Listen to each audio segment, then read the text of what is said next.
Everybody, Simon from Phase on Triathlon here. Today I'm just going to give you a little brief run through WKO, which is a piece of software that I use with my clients to help make sure that we are accurate with the training that we're doing.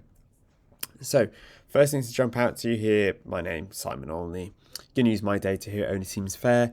Has me down as being a time trialer, okay, so that tells me that I can hold high power for a prolonged period of time, which is what we want in triathlon. Most triathlons are a glorified time trial with a run afterwards and a swim beforehand. So unless I'm looking to do draft legal racing, time trial is what I want for myself and most of my clients. It does this by looking at our overall data, which I'll go into in a minute.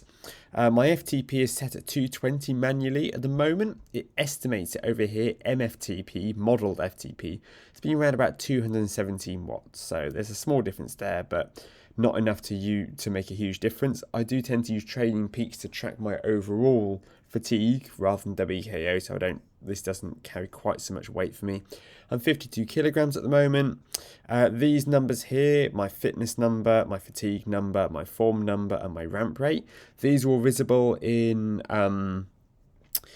Training Peaks. These are all low because I don't have access to a bike at the moment, so my training hasn't been, going as well as it normally would, but that doesn't really matter because these things happen in life. So over here, these are sort of our, what we call the hero bar, so this is where we get some really good information. My maximum power that I can put out on the bike, 687 watts. It's not an awful lot, I know. However, considering my weight, I'm a real lightweight rider, it could be an awful lot worse. This is all based on data from the last 90 days, by the way. Anything older than 90 days, probably not quite so relevant. Vo2 Max of 65, time to endurance, that's how long I can hold the FTP of 217 for, 54 minutes 28 seconds. A lot of people come closer to 30 minutes, so I'm pretty happy with 54 minutes. I mean, your time to endurance can be anything from sort of half an hour up to an hour and 10 minutes at the very most. If you can hold anything longer than that, then your FTP is probably too low. If you can't hold your FTP for a minimum of 30 minutes, that means that your FTP is too high, and that's probably a bit of a vanity FTP there. Functional reserve capacity, FRC, tells me how much anaerobic energy I have. So here, 7.5 kilojoules of sprinting power. Or if I was taking part in a road race and I wanted to attack and go for a real hard effort, I've only got 7.5 kilojoules of energy there. That's not a huge amount.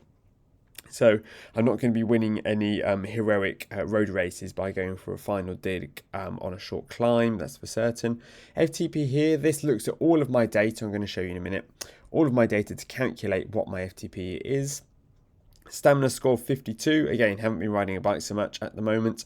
That's not the highest number in the world. 100 is where it is impossible. That would be where you could potentially ride forever without fatiguing. For a lot of people who are training for triathlons, they want to see it in the 60s, 70s, maybe even 80s. But again, all of this data is only good as the data that is inputted into it, so you can't read too much into this if you haven't got a good data set currently.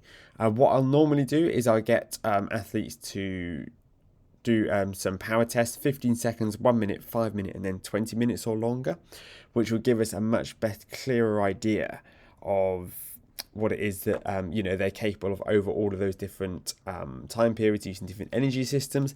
Then as we train and we start doing intervals and doing longer rides, this graph tends to fill in. So this here is our what we call the power duration model. This is essentially, this is looking at how I compare to other cyclists, this view at the moment. So over here, this is all based on watts per kilo. So if you look at this number here, this red, this is the model, the mathematical model that has been created. The yellow here is my raw data. So you can see here, my raw data here is a little bit higher than the mathematical model, but it's a little bit lower there. So it goes through the middle and creates a nice even curve. Now I could do a test. Here I could do 15 seconds all out to see what it is that I'm capable of there. Unless I know that I've got much higher numbers I've achieved in the past, I could spend all of my life trying to fill this graph in with the perfect data.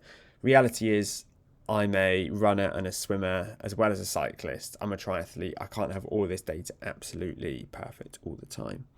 But yeah, over here, if we look at fair, this line here, this second one up, I start off fair with my sprint over the first 2 seconds, starts to drop off after 4, 5, 6 seconds, and then we hit the recreational line at 13 seconds. We go below recreational. After we get to about a minute though, we start to get an awful lot better. So at the minute line, I'm putting at 6.2 watts per kilo, it says here, which is close to the fair line. If we go all the way over here, up to the 45 minutes, I'm putting out 4.1 watts per kilo, which is between, that's very good. It's on the very good line there. World class at the top there would be, those who are winning World Tour cycling races or triathlon, Ironman triathlons. Obviously, the lower you get, it's mainly to help us work out our strengths and weaknesses as a rider, see where we stack up against others. Heading into the power duration model, as you can see, we've got some information here similar to what we have up there. This chart here shows me how much anaerobic and aerobic energy I'm using at any one point. So here, the blue is my anaerobic contribution to power. So as you can see here, it doesn't completely disappear. Even when we're at the sort of the 3-hour mark, still 1 watt it's estimated is being generated using my anaerobic system. At 9 minutes, that's 14 watts. So it's not like a light switch. It's not aerobic and now you're anaerobic. There's a definite takeover process here.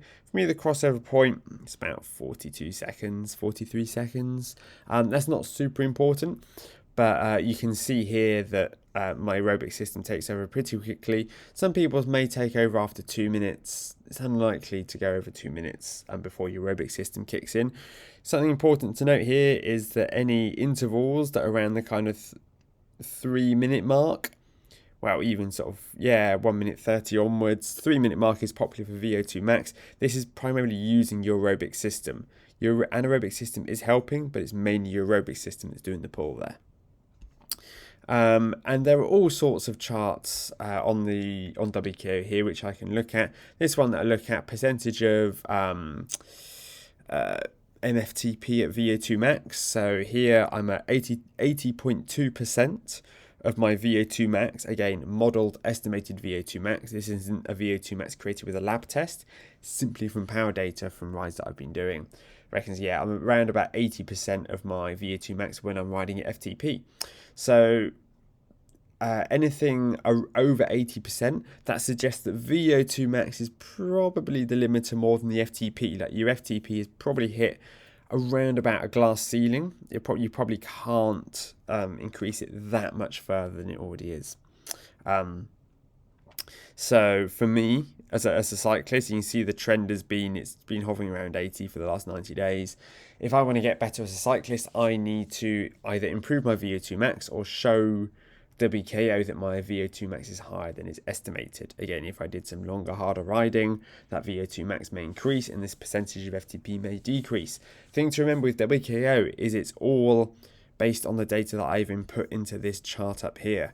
Crap in, crap out. If I'd done no hard efforts, if I'd done no really like all out efforts, if I hadn't gone as long as I had, I mean, you can see I haven't gone very hard over over an hour.